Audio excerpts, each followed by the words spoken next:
I think it doesn't replace the human touch, but it's just there to amplify it. So you have to see AI not just as a tool, but as a teammate. Like what any other teammate would do, it will make your work, better and faster and smarter. So I think we have to think it that way. Great events create great brands. But pulling off an event that engages, excites, and connects audiences, well, that takes a village. And we're that village. My name is Alyssa. I'm Rachel.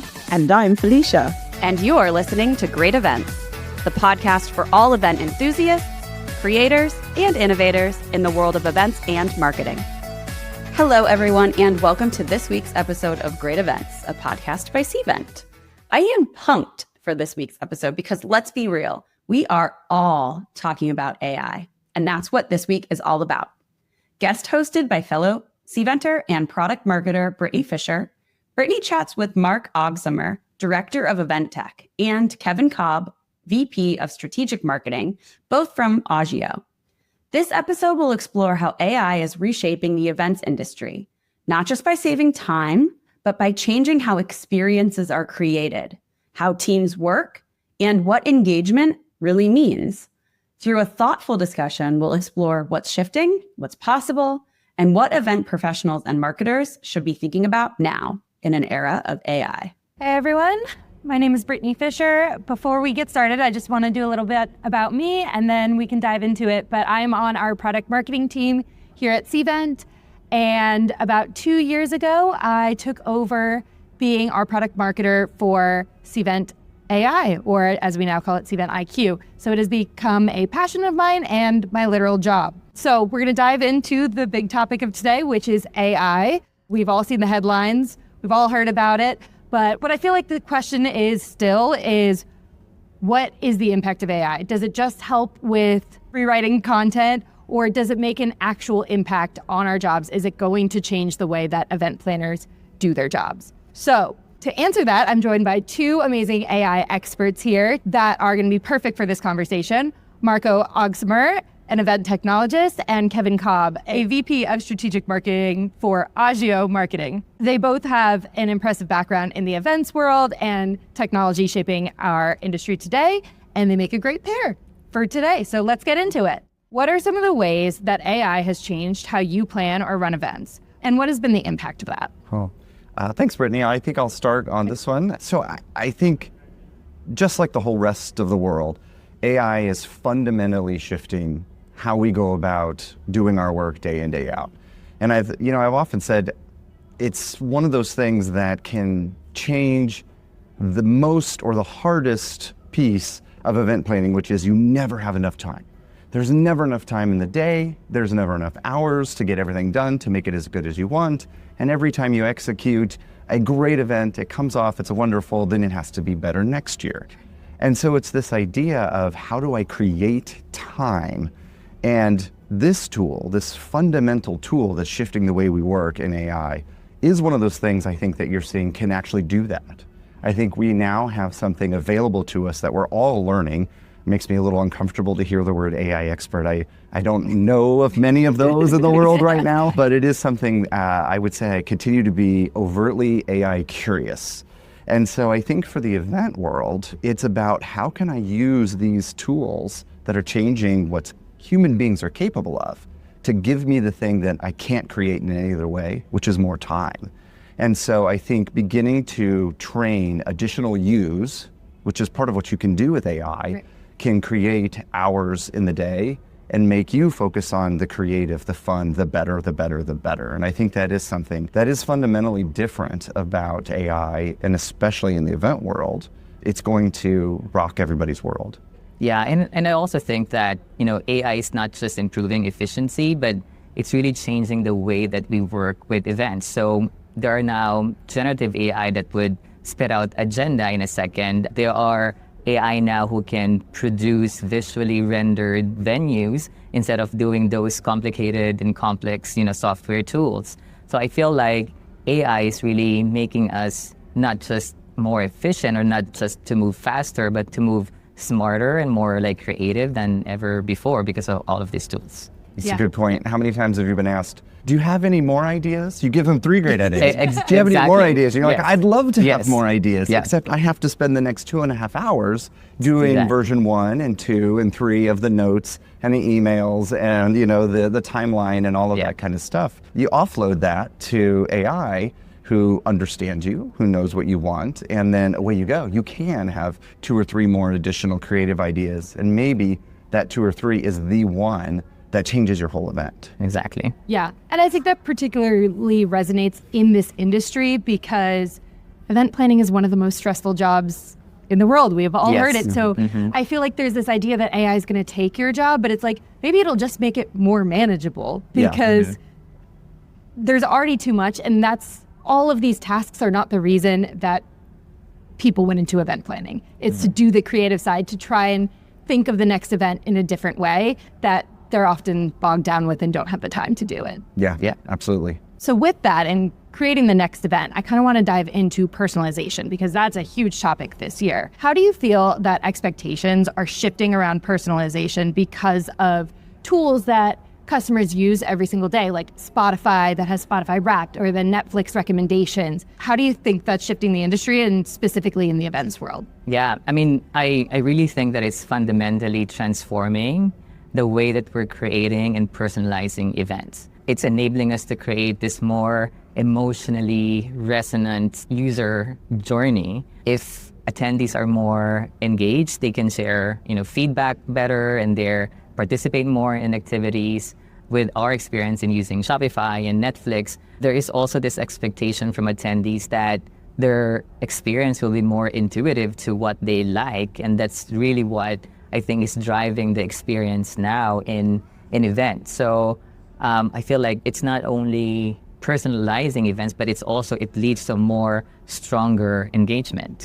Yeah, I think there's no substitute for getting to know people, but back to the idea of time, how can I do all the research to know, all 300 people that are going to attend in a way that allows me to create a personalized moment with them? Well, gee, it sure would be great to have an army of robots that can go find those things out for you and go, tell me, scrape their LinkedIn or their social in safe ways and in ways that they make it available, or, read through the survey data that they've told you if they're a return, and bring back to me like the top 3 things this person's going to care about. Well, now I can specialize or have my AI agent specialize for you a recommendation that just says you walk in, and now I can show you that I know you. That's the next level of hospitality that is going to make in-person live those touches that are so important now, which I'm sure we'll get into, is how much AI is actually increasing the importance of in-person events. But now we can make it even more personal, even more approachable at a planning standpoint for me to go, Brittany, I remember that you wanted to read this book. You posted about it last week, and it's waiting for you as a gift when you arrive in your room. That's a level of personalization very difficult to obtain without a lot of help from a research standpoint. And those are the moments that really help events shine. And also what I'm also seeing is that this interesting shift of this empowerment towards like attendees. Like before, as an event planner, you decide what the experience would be. But now there's this shift of you're empowering your attendees to create their own experience. And you're turning passive attendees to active participants because of that. Personalization is different from like each and every one of us as an attendee. And, if you have that kind of personalization, you will really get stronger engagement and participation from your attendees. So it's a great point. Yeah, I think that's a great point. And I think you're basically saying is that we're cutting out that small talk where you have to have the high level conversations before you dive into what are you really interested in? What are your passions? And it's like, if you can get there faster, you can create those connections, which is everything that events is all about. Exactly. Yeah. So I think those are great points. When thinking about how people implement AI to make these impacts that we've talked about, how do you think that AI will change roles or skills on an event team? Like what skills do you think might be more important in the future than they are right now with the use of AI? Yeah, I think one of the things that AI is going to continue to teach us and encourage us which we have as characteristics inside of all of us, but we're going to have to feed and grow, is this idea of curiosity. And I think that the human part of any job has to lean into the curiosity, because the better questions you ask of AI, the better responses you get. And so I think one of the ways that it's going to continue to adapt is to encourage us to ask better and better and better questions. And so with better questions, we're then going to be able to create better and better and better tools that can work on our behalf. And so I think you're going to see like each of us be the leader of a small army that thinks like us. Imagine what you can accomplish then in the realm of personalization, in the realm of being able to execute the next best thing, or speak to the next level of personalization in your content, or the way that someone can choose a path through an event.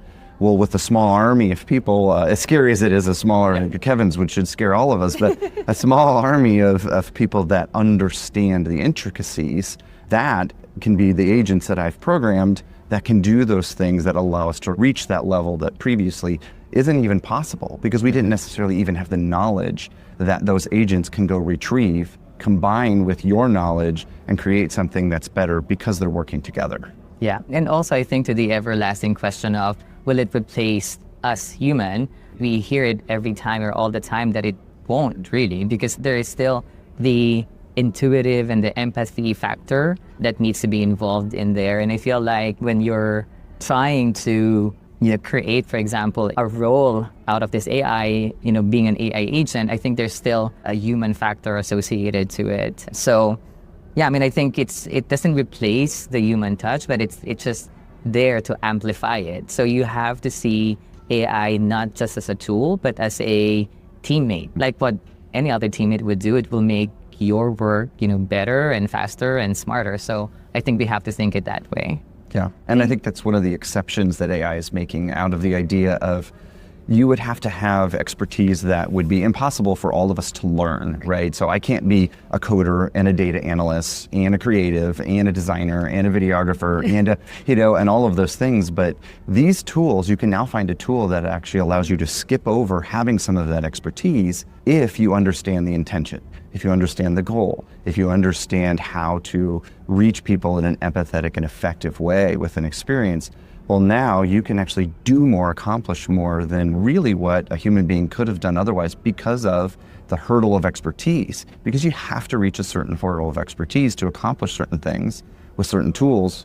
Well, this actually allows you to stop that. I don't have to know Python now to do some pretty intense data analysis for survey data, and that's super cool. Yeah. Because I don't want to learn Python, so yes. And we're all asked to do things outside of our jobs all the time. Yeah. So you're asked to code, and you're like, okay, where do I start? How do I design this? Exactly. So, yeah. So really what I'm getting is that curiosity and empathy are huge skills that are going to help us as humans grow with the AI technology. But I'm going to put you guys on the spot a little bit, because I think curiosity is a great point to bring up, that we're all still learning. We aren't really AI experts, and even those of us who are still learning and growing. Scratching the surface of it. Yeah, exactly. But I think the question I run into all the time is, you have to set aside time to learn it, and where is the best way to go about learning it, to try and create that perfect prompt, or to, I don't know, there's a level of there's a learning curve for any new technology, and I think that intimidates a lot of people. And how would you guys recommend getting started with that, so it doesn't seem so time consuming to learn a whole new tool to see the impact of this? I mean, for me, I would really start small, like solving a small problem and experimenting on what kind of AI tools would solve that problem. Like what you said, there's always a learning curve, but AI could also gap that learning curve, because AI is basically your teacher. You have to find the right scenario and the right problem, and then test or experiment or research on what AI tools can solve that problem. So I would say really, yes, I mean, you have to find time if you want to learn something, but for me, the best education is to apply it from an actual situation or an actual scenario. I know that sometimes it could be daunting for someone who is learning it and trying it for the first time, but that's why you have to test it and you have to experiment, and that's really where you would find the right tools to use. Yeah, I always encourage everyone who is starting to wander into or just wants to take the next best action in AI, because you could be like, I use ChatGPT all the time, but I don't know, it's okay, but it's not fundamentally changing how I do my job. which I think you could probably fairly say is where a lot of people are right now. And so the question then is, well, what's the next best thing that I can do so that this actually changes my life in a significant way? And so I think, one, be willing to read about it every day. And so find a good newsletter like TLDR AI is fantastic. There's people writing on LinkedIn every single day. You can just find an expert that speaks to you and consume a little bit about it every day. And then I like to think about the idea of, to Marco's point, find the problems and then go, what would it look like if I tried to solve this in a fundamentally different way? And then ask AI. And then if you don't get a response back that you want, you're like, well, that didn't help me. Well, then ask AI, well, why did you say that? I mean, this is part of what's different about AI. And actually, one of the things I don't see a lot of people do, which is like, they get a response, they're like, I didn't solve my problem. But they don't follow up and say, so why did you give me that answer? Right. Or help me to shape a better way. How should I phrase this to you, ChatGPT, Claude, or whatever, for you to return a better answer to me? Because it'll tell you, and that's part of what's great. And what I like about AI too is that historical context also of everything that you've asked AI. So you don't really need to repeat. It will just really give you a better answer every time you're asking it. So Yeah. And the last thing that I would say is that I've been telling more people recently is plan a very intentional, immersive time. So it can be an immersive day. It can be an immersive week. If you're really aggressive, an immersive month. But you're like, okay, this one day a week, I'm going to walk in and I'm going to put AI at the base level of everything I do. What does that mean? How does that change how I go about my normal day? And the first time you try it, it's really, really hard. Because you try to jump into your email and you try to you're like, oh no, that doesn't put AI at the base of how I'm doing my work. Instead, if I ask Copilot, all right, summarize everything in my email from the last 24 hours, that's the most important thing for me to know, and highlight anything that is, a part of my meeting today or my meetings today that I haven't accomplished yet or something like that. It's starting from the very beginning and making yourself do it completely differently for a certain amount of time, and then actually thinking about or reflecting, how did that change you? What can I now layer on as that next step in an immersive way to make me fundamentally change how I'm going about doing my normal work? It's a bit shocking, and it will highlight to you, like, what do you know? What do you not know? And what do you have to learn next for this to actually be something that impacts you in a really important way? Yeah, and it's really cool. We don't get a lot of opportunities to think like that anymore, to reshape how we're doing our jobs, because there hasn't been a technology like this in a long time. So I know we only have a couple of minutes left. So I'm going to just ask one final question. What is one thing that you believe that event professionals should start doing right now when it comes to AI? What they should be prepping right now is like what I mentioned earlier. AI is just not a tool. They have to consider it as their teammate. I've read this somewhere too, where it's also interesting to me because the shift that we're seeing is not just technological, but it's actually cultural. It's going to be a cultural shift because of the way that we work, the way that we tackle problems is going to be different. So I feel like, that's everyone or anyone or a team who embraces or who would embrace this new era of using AI would really lead the new era also of experiential events. So yeah, that's a great point. What's interesting and maybe a bit of a paradox is that I would start it with a very analog thing. And I would ask anybody in events to sit down and to write on a piece of paper, what are 3 things that if you no longer had to do it or spend a significant amount of time on it, that would create the most time and space for you. And then when you finish that, go and ask at least 3 AIs how they would solve these 3 things using AI, so that you wouldn't have to do it anymore, and see what it comes back at, and then try them. Try those things, and then make it a little bit better. And the whole point is attack the thing that will do the most good for you as your next step. Starting very, very analog, very intentional, and do it that way, and then try those tools. Like, it's very hard. All of us, we're all human beings. We will default to the way we've always done it, and we will do that over and over and over again. Yeah. But we are in this accelerated time right now where none of us as humans or professionals can afford to do that anymore. We have to try. Gotta try these tools. Yeah. I totally agree. And I think what's really interesting is what I'm getting out of this whole conversation is that AI is not just your teammate, but it's your teacher. And I feel like that's not talked about enough of how AI can teach us, how we can use it to build those skills and teach us along the way, and how this is really going to be a cultural shift throughout the entire world. So I think that really answers the question of, is it going to make an impact? And with a resounding yes. And thank you guys for coming and speaking. This was great. Thanks for having us. Yes, thanks for having us. It was fun. A lot of fun. And I look forward to hearing more from you guys soon. Fantastic. Yes, thank you. Yeah, thank you. Thanks for hanging out with us on Great Events, a podcast by Cvent. If you've been enjoying our podcast, make sure to hit that subscribe button so you never miss an episode. And you can help fellow event professionals and marketers just like you discover great events by leaving us a rating on Apple, Spotify, or your preferred podcast platform. Stay connected with us on social media for behind-the-scenes content, updates, and some extra doses of inspiration. Got a great story or an event to share? We want to hear from you. Find us on LinkedIn, send us a DM, or drop us a note at greatevents@cvent.com. Big thanks to our amazing listeners, our guest speakers, and the incredible team behind the scenes. Remember, every great event begins with great people. And that's a wrap.